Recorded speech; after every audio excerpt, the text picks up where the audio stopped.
Good evening, you're watching Estuary News. Coming up tonight, we find out why people volunteer and head to the YMCA shop. And Pastor Paul Hiley of Market Raisin New Life Church delivers our weekly reflections. And my guests today are Tracey Henriksen, whose social media campaign to get Ed Sheeran to sing at her wedding went bigger than expected. And she's also joined by Mick Enright, who's organising Tea Fest for Tracey this year.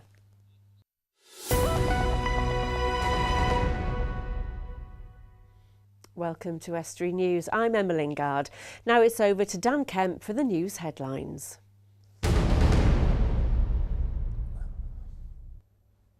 48-year-old Lincolnshire man has died following a helicopter crash in the Isle of Man. Matthew Chapman of Louth was the only person on board the Bell Jet Ranger aircraft as it crashed in the Baldwin Valley. He received fatal injuries and was pronounced dead at the scene. The incident happened during the island's famous TT Festival. Air Accident Investigations Branch will be on the scene on Monday evening. A charity golf day in aid of Humberston Hydrotherapy Pool has broken its fundraising record. The event, which saw amateur and professional golfers take to the Waltham Windmill Golf Course, raised over £10,500, more than £3,000 more than last year's event. David Hale, one of the organisers, explained why the golfers chose to support the hydrotherapy pool. Simple, really. It's for children, disabled children. They're booked for the grace of God, go I. And it is local. I mean, what I say to them on the tee is today really isn't about golf. It's here. You're here to sort of enjoy yourself, make new friends, have a bit of good fun, but more importantly, to raise money for the charity. A 17-year-old man has been treated in hospital after being pushed into the path of an oncoming vehicle. The victim was walking along Bridge Road in Brigg between 2:30 and 3:30 p.m. on Saturday. He was with a group of 3 friends when he was hit on the back of the head by a man who was known to him. The attacker is then alleged to have punched him multiple times before pushing him into the road and into the path of a dark-coloured car. Humberside police are keen to speak to the driver of the car, who managed to stop before hitting the man. The new Lord Mayor of Kingston upon Hull has announced her chosen charities for a year in office. Councillor Anita Harrison had been deputy to Mary Glue and now takes on the role. She said she's excited about her year in office, hoping to attend as many as 700 engagements while supporting her chosen charities. My charities will stand my background with the fishing, and it was also damn right special, and that's because of, I know, Down syndrome. Young man, he's 24 and he brings so much joy to people, and I just wanted to give a bit there to help them. And 299 Squadron, what my brother used to be an all ex-serviceman, will do a lot for charity, and I thought, well, let's give a bit back. I think it'd be nice just to say they're appreciated. That's all from me for now. If you've got any news for us, then don't hesitate to get in touch by calling 01472 31 553, emailing news@estuary.tv, or by searching for us on Facebook or Twitter. And that's all for now.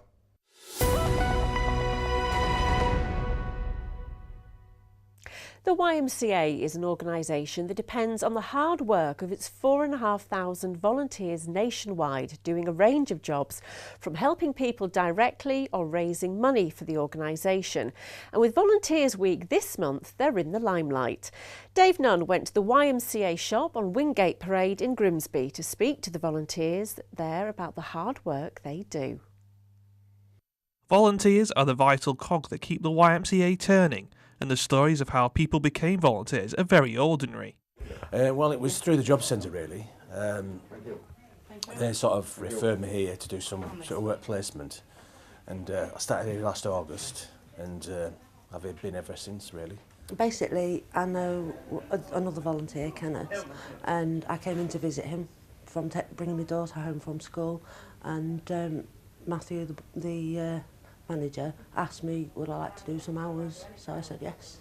With nearly 4,500 volunteers nationally, giving 800,000 hours of their time every year to help people, volunteers work for any number of reasons, from enhancing personal skills to a desire to help people. Well, it's all experience, isn't it? You know, just working in a shop, retail, that sort of thing, which I'm hoping to go into, and it's beneficial really. You know, I had work experience and stuff like that.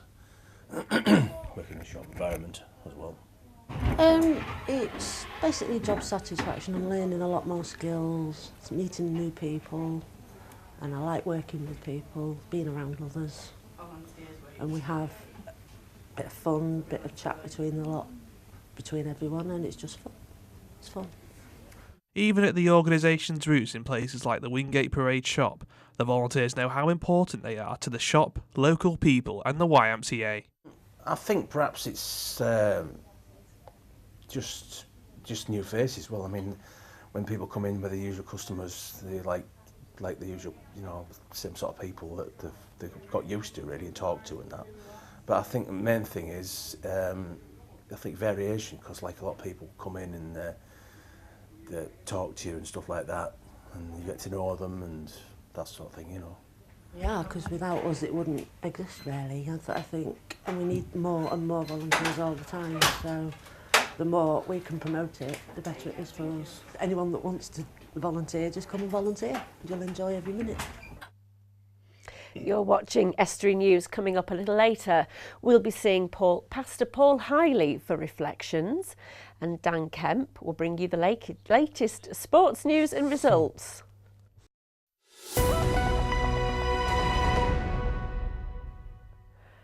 Now, if you're on social media, you may have been aware of the hashtag Sing for Tracy H campaign to get Ed Sheeran to sing the song Thinking Out Loud at her forthcoming wedding for its poignant lyrics. Tracy has a rare form of SLE that attacks her central nervous system. Coupled with a problem, she has a spinal cord lesion, which has meant she has been paralysed 4 times. As a result, she is hoping to learn to walk again. Well, I'm pleased to say Tracy is here to tell us more, and with her is Mick Enright, the organiser of Tea Fest, a music event which we're going to learn more about shortly. Thank you both for coming in.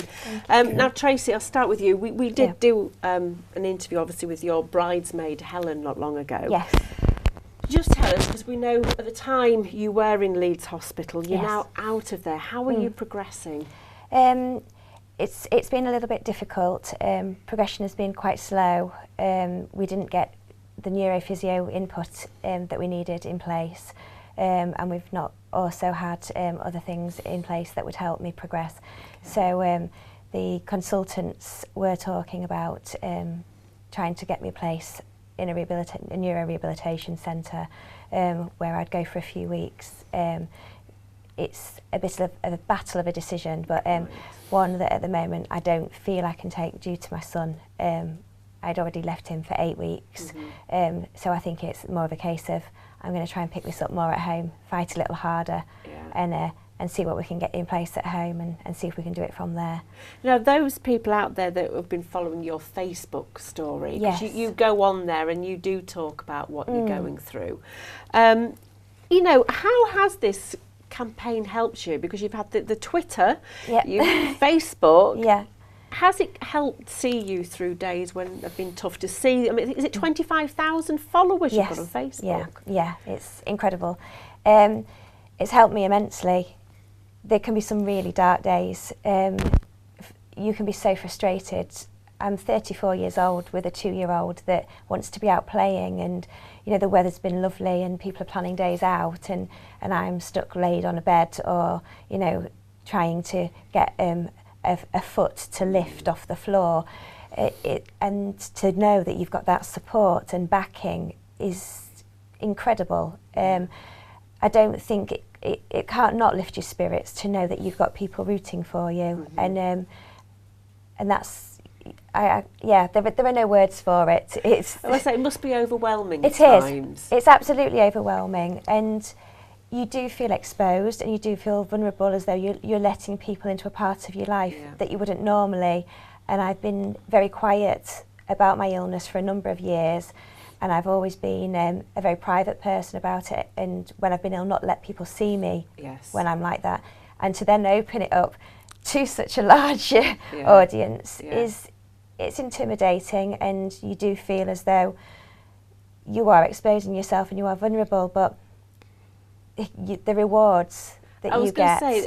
And your story will be inspirational to other people that might be going through similar things as well, isn't it? I hope it might help other people. I really do. I hope that they know that good can come out of bad, and that life might not always go in the direction that you thought it would go in, but that you can try and make the best of it still. Life can change in a blink of an eye, and mine certainly did. But you have to go with it. It's rolling with it, and yeah, it's definitely different at the moment.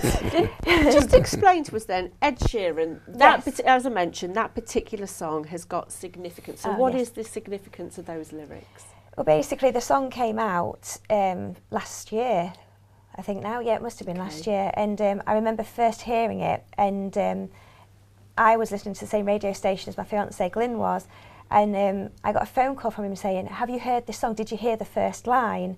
And we'd already been through an episode of paralysis before, and he said, "This is our song. This was written for us." And obviously the first line is, "When your legs don't work like they used to before," and then it goes on, "And I can't sweep you off your feet." And we was engaged already at that time, and he said, "When you finally decide to set a date," he said, "That's our first dance song." So that's what we'd always said, what we'd always planned. And while I was in hospital, sort of 3 o'clock in the morning, not able to sleep, I thought, I need to get a good present for him. So wrote to his management company asking for song lyrics and asking for them to be signed as a present for him, as a surprise. Oh, wow. But it's gone beyond that now, obviously, because now the request is being... I mean, he didn't send you the song lyrics. No, I got a no. But it's escalated to asking him to actually be at your wedding, isn't it now? That didn't come from us. That came from my mum and 12 friends on Facebook that she had, and her not really knowing about social media, but thinking, okay, I need to make my daughter fight. She's struggling this time. I need her to have a purpose and a reason. And she, you know, this is her song, and this is what I want to do. So if he's not going to give us song words, then I'm going to try and make him sing for her. Well, we're going to just stop it there. But when we come back, we're going to carry on. And obviously, Mick, you're going to tell us about this tea festival, so don't go away. Right, now it's time for our weekly reflections. And this week it's Pastor Paul Hiley from the New Life Church in Market Raisin.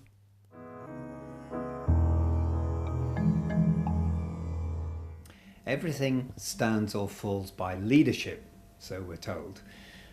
This country has a new leader, only actually he's not new. 2 parties are looking for leaders, and a third party, the leaders resigned but bounced back again because basically they couldn't do without him. Well, obviously leadership is very important in politics, in business and in sport and in life. If the team is doing badly, look for a new leader and get rid of the old one. We call this scapegoating, and it's in the Bible.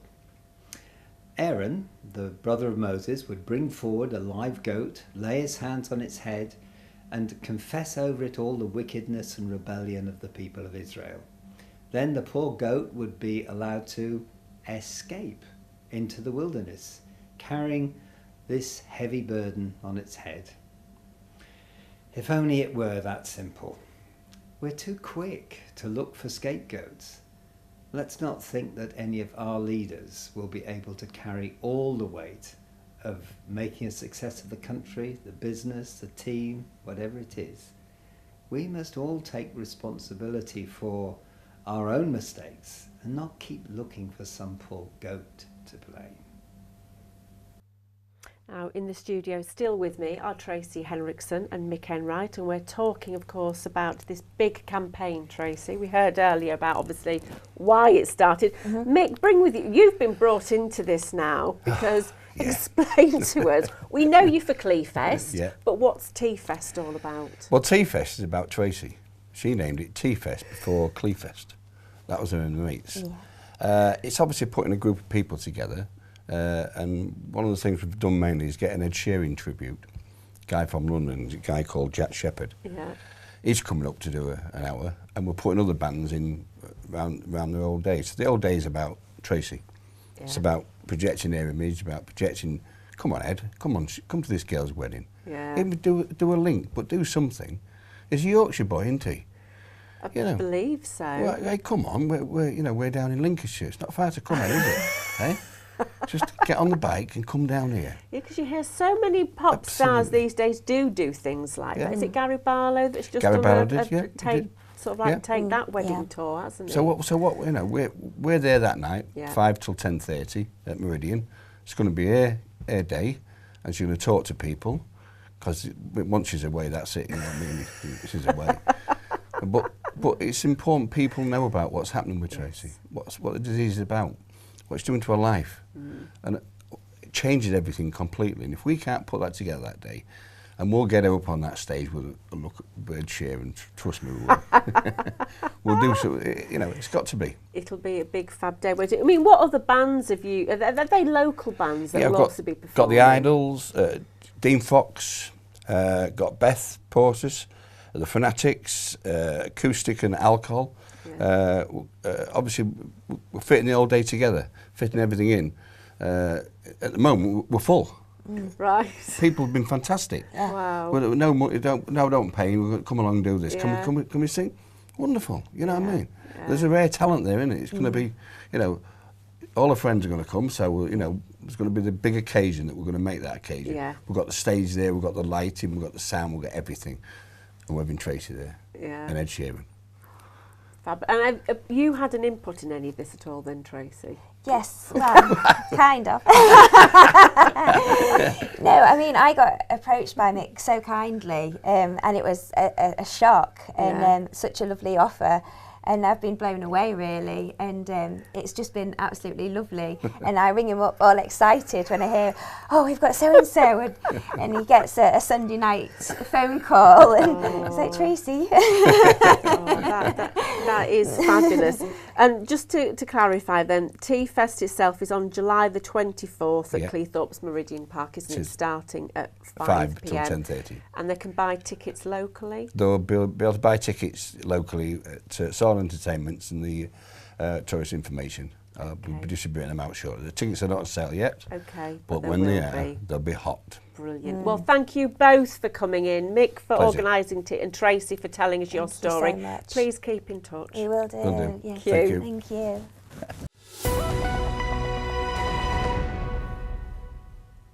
Now joining me to look back over the weekend news is Dave Nunn. Dave, what have we found in the papers today? Well, starting off with the headline from the bulletin, obviously we got the man who was killed in a helicopter accident on the Isle of Man. Okay, that was it. He was bringing people in, wasn't he, to the TT races? And he's a local man, isn't he? He is, yeah. He's from Louth. And the crash was in a privately owned Bell Jet Ranger aircraft, which is a helicopter during high winds, so you can kind of see. Okay, it's a very, very sad story, that. And is that currently being investigated? Yeah, we know the accident investigations branch will be on the scene this evening to have a look at the wreckage so they can determine what happened, really. Okay, sad story. What else have you found? So we've got this article, which was a robust, I believe, to an article that was in the Telegraph. Okay. Which is, that's the title is the Daily Telegraph, was it? The national Telegraph, paper, yeah. So it says, admit it, Londoners, you hate your lives. Why not give up and move north? Okay. It kind of speaks for itself. But one of the commentators in the Telegraph said they'd rather be skint in London than be rich in Hull. So this article is a sort of robust to that. Okay, and that was written by David Mark, wasn't it? The local author. Indeed it was. I think we've had him on the sofa before, actually. He writes crime books, doesn't he? But he lives in Lincolnshire. Yeah. So what's he actually had to say about that? I mean, he's basically saying that, you know, people in London, they may be richer, but they're probably, you know, I mean, not. You know, they obviously live with a lot of stress. They probably work, you know, high stress jobs. Well, as you say, everything down there is so expensive. Yeah. And I know this from personal experience, going down there and going to a pub and asking for like 3 or 4 pints of beer, and it comes like 20 quid. Meanwhile, in Hull, you can get 3 pints of beer for a tenner. I know it's a bit general me to use beer as an example. But I'm not surprised you used beer, Dave, to be quite honest. I think you have a reputation as a journalist for beer. So what basically David's saying, that he'd rather be rich and live in Hull than poor and live in London? Yeah, I think it's just the general thing, because obviously, you know, house prices in Hull are lower, you know, expenditure's lower. He's saying that, you know, don't knock Hull just because it may not have the best reputation. It's quite a nice place. If you've got money, you can go quite far in Hull. That's what he's saying. Yeah, yeah. And your mum's hoping you move back to Hull, isn't she? Well, she would probably kick me out first, but we'll see how that goes. Right. Moving on rather quickly. What's your next story? We've got this look back at the top 11 movies and TV series filmed in Hull and East Yorkshire. Okay. What have we got then? We've got an episode of Only Fools and Horses, which I didn't know was filmed in Hull. Apparently one of the best moments is Rodney trying to get a 25p discount on the Humber Bridge because the Robin Reliant van only has 3 wheels, which is amazing. And we've got things like Amazing Grace. Oh yes, the features... Ewan Griffith film. Yeah, I yes, couldn't pronounce the his name Wilberforce. Yeah, it's Welsh, Dave. Just in case you didn't know. Death Comes to Pembrey, which I've never heard Beverly Guildhall was that? Some of the scenes filmed. Yeah, I see how many films you watch. You should be doing this. Got a film called Clockwise. See You at Wembley, Frankie Walsh. South Riding. Oh, that was another good one. Well, I'm going to have to stop you there, Dave. I'm glad you're not our film critic. And this week, though, this did say you look like Bungle. Now here's the sport with Dan Kemp. Hull City wingback Robbie Brady featured against England at the weekend. The Tigers Republic of Ireland international played the full 90 minutes at Dublin's Aviva Stadium, helping to keep a clean sheet for his side. Released City defender Paul McShane also made an appearance as a second-half substitute, whilst David Myler and Stephen Quinn were unused. Superbike rider Guy Martin pulled out of the first race of the Isle of Man TT. The Kirmington rider was amongst the favourites to win, but pulled out early in the first lap of the race. Bruce Anstey won the race, his 10th triumph in all. There'll be more opportunities for Martin over the coming week. New Hull Stingrays signing Jeff Hayes hopes the side's style of play will suit him. The 26-year-old has said he's looking forward to moving to Hull after spending the last 5 years with Carleton University, posting 155 points in 150 regular season and playoff games. Hull Kingston Rovers' pursuit of the top 8 place didn't go to plan as the side went down to the Castleford Tigers. The 22-30 defeat at the KC Lightstream Stadium on Friday night saw the side 4 points adrift of 8th place Catalans, despite 4 tries, including 2 by Albert Kelly. And finally, the Hull Daily Mail have revealed that a date has been set for the Hull showdown between Luke Campbell and Tommy Coyle. The fight has been in the planning for nearly a year, and we now know it will take place at the KC Lightstream Stadium on August the 1st. That's all for now. Don't forget to get in contact with any sports stories you have. You can call 01472 31553, email sport@estuary.tv, or find us on Facebook or Twitter. And that's all for the sport.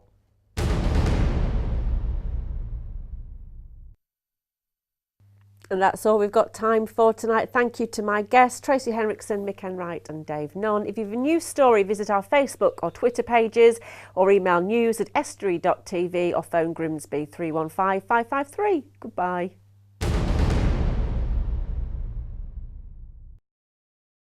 Estuary TV's weather, sponsored by Hornsby's, celebrating 100 years in buses.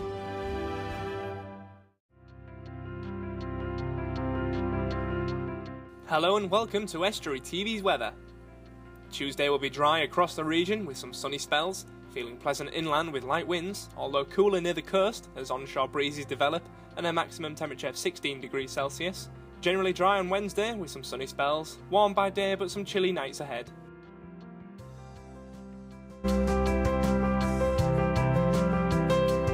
Estuary TV's weather, sponsored by Hornsby's, celebrating 100 years in buses.